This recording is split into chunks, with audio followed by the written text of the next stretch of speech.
అందరికీ నమస్కారం. Welcome to Surya's view YouTube channel. ఎందరో మహానుభావులు అందరికీ నా పాదాభివందనాలు. ఈరోజు ఒక మహానుభావుడు గురించి తెలుసుకుందాం. అది రాజమండ్రి రైల్వే స్టేషన్. ఆ స్టేషన్‌లో ఒక రిజర్వేషన్ వెయిటింగ్ హాల్‌లో అంటే ఏసీ వెయిటింగ్ హాల్‌లో ఒక పెద్దాయన కొంచెం మాసిన బట్టలతో తెల్లవారుజామున 5 గంటలకి లోపలికొచ్చి పడుకున్నారు. అయితే ఆయన పడుకున్న సమయంలో ఎవరైతే అక్కడ ఏసీ వెయిటింగ్ హాల్ సూపర్వైజర్ ఉంటారో ఆ లేడీ అక్కడ ఆవిడ లేదు. కొంచెం సేపు అయిన తర్వాత ఆవిడొచ్చి ఆ ముసలాయన చూసి, ఆ ముసలాయన ఏసీ వెయిటింగ్ హాల్‌లో పడుకున్నాడు. అయితే ఆయన కొంచెం బట్టలు కొంచెం మాసిపోయినట్టుగా ఉన్నాయి. చూసి మీ టికెట్ ఏది అని అడిగింది. అడిగితే ఆయన ఏం మాట్లాడలా. ఎక్కడికెళ్ళాలి అని అడిగింది. నేను విజయవాడ వెళ్ళాలి అని చెప్పారు. టికెట్ ఇవ్వండి అని మళ్ళీ అడిగింది. టికెట్ లేదు అన్నాడు. అనగానే ఇమ్మీడియేట్‌గా ఆవిడ హుటాహుటిన వెళ్ళి ఆ స్టేషన్ మాస్టర్ దగ్గరికెళ్ళి, ఈ వెయిటింగ్ హాల్‌లో ఒక పెద్దాయన మాసిన బట్టలతో పడుకొనున్నారు. టికెట్ అడిగితే టికెట్ ఇవ్వడం లేదు. ఎక్కడికెళ్ళాలంటే విజయవాడ వెళ్ళాలని చెప్తున్నారు. అనగానే స్టేషన్ మాస్టరు సరే నేనొస్తా పద అని చెప్పి ఆయన ఇమ్మీడియేట్‌గా వెయిటింగ్ హాల్ దగ్గరికి రావడం జరిగింది. ఆ పెద్దాయన ఆ కుర్చీలో కునుకుపాట్లు పడుతున్నాడు. కునుకుపాట్లు పడే ఆ పెద్దాయన్ని ఆ స్టేషన్ మాస్టర్ భుజం మీద చేసి లేపడానికి ట్రై చేశారు. ఆ లేపడం ట్రై చేయడంలో ఒక్కసారి ఫేస్ ఇట్లా తిప్పగానే ఒక్కసారి ఆ స్టేషన్ మాస్టర్ ఆ ముసలాయనకి నమస్కారం పెట్టి, "అయ్యా మీరా" అని ఒక్కసారి అనగానే ఆ పక్కనున్న లేడీ సూపర్వైజర్ ఆశ్చర్యపోయింది. సార్ మీరు నన్ను గుర్తుపట్టారా?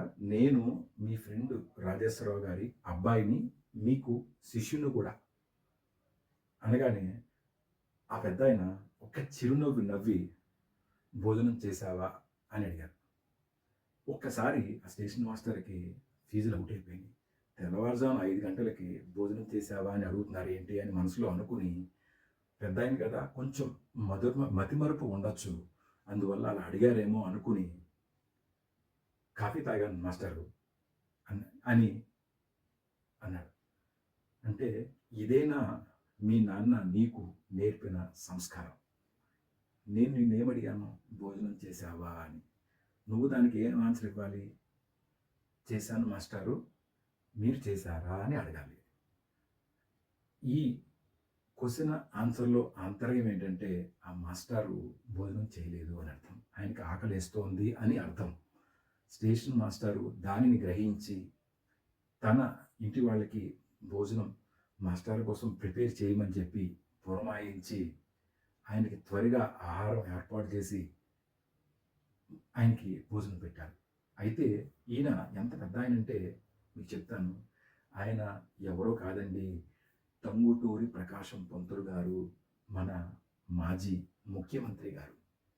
ఆయన కోసం ఆయన ఒక్క పైసా కూడా దాచుకోలేదు. అయితే ఆయన అక్కడ ఉన్నారు అని తెలిసిన మరుక్షణం అందరూ చాలామంది ఆయన దగ్గరికొచ్చి చూడడానికొచ్చారు. చాలామంది చాలా దూరాల నుంచి వస్తూనే ఉన్నారు. వచ్చారు, చూసారు, వెళ్తున్నారు. అయితే ఆయన్ని విజయవాడ వెళ్ళడానికి ఆయన దగ్గర డబ్బులు లేవు. ఏదో రకంగా వాళ్ళొక రూ. 2 వీళ్ళొక రూ. 5 తీసుకుని డబ్బులన్నీ సమకూర్చి ఆయన్ని విజయవాడ ట్రైన్‌లో కూర్చోబెట్టడానికి ఒక రూ. 72 పోగు చేసి ఆయనకి ఆ రూ. 72 చేతిలో ఆయనకి పెట్టి, మీరు బండెక్కండి గురువుగారు అని చెప్పి ఆ పంతులు గారికి బండెక్కించడానికి వెళ్తున్నారు. ఇంతలో ఒక అతను పరిగెత్తుకుని వచ్చి, పంతులు గారు నమస్కారం. నేను మిమ్మల్ని చూడడానికి 10 మైళ్ళు పరిగెత్తుకుని నేను వచ్చాను. ఎందుకొచ్చానంటే నా భార్య క్యాన్సర్‌తో బాధపడుతుంది. అనగానే నా దగ్గర డబ్బులు లేవు. మా భార్యకి వైద్యం చేయించాలంటే అనగానే అతని తల నుమిరి, బాబు ఈ లోకంలో కష్టాలు లేని వాళ్ళు అనేవాళ్ళు ఎవ్వరూ లేరు. అందువల్ల నువ్వు బాధపడకు. నా దగ్గర ఏవైతే డబ్బులున్నాయో ఆ డబ్బులు నువ్వు తీసుకుని వైద్యం చేయించు అని చెప్పి జేబులో ఉన్న రూ. 72 తీసి అతనికి ఇచ్చేసేసి అతన్ని జాగ్రత్త చూసుకోమని చెప్పి పంతులు గారు వెళ్ళిపోయారు. అక్కడ ఉన్న జనం పంతులు గారు మీ దగ్గరే డబ్బులు లేవు. మేమంతా తలో కొంత పోగు చేసి మీకు ఇస్తే, ఆ డబ్బులు కూడా మొత్తం ఇచ్చేసారు. దాంట్లో ఒక రూ. 10 తీసుకొని మొత్తం ఇవ్వాల్సింది కదా! అంటే ఆయనన్నారు, "వాడికి నేనొక్కడినే. కానీ నాకు మీరందరూ."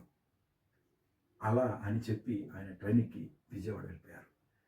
అలాంటి ముఖ్యమంత్రులు ఉన్న ఈ తెలుగు గడ్డపై మనం పుట్టినందుకు సగర్వం. ఎందరో మహానుభావులు. అందరికీ నమస్సుమాంజలి. నా వీడియో మీకు నచ్చినట్లయితే దయచేసి మీ కామెంట్స్ నాకు తెలియజేయండి. Thank you so much. Survey జనా సుఖినో భవంతు.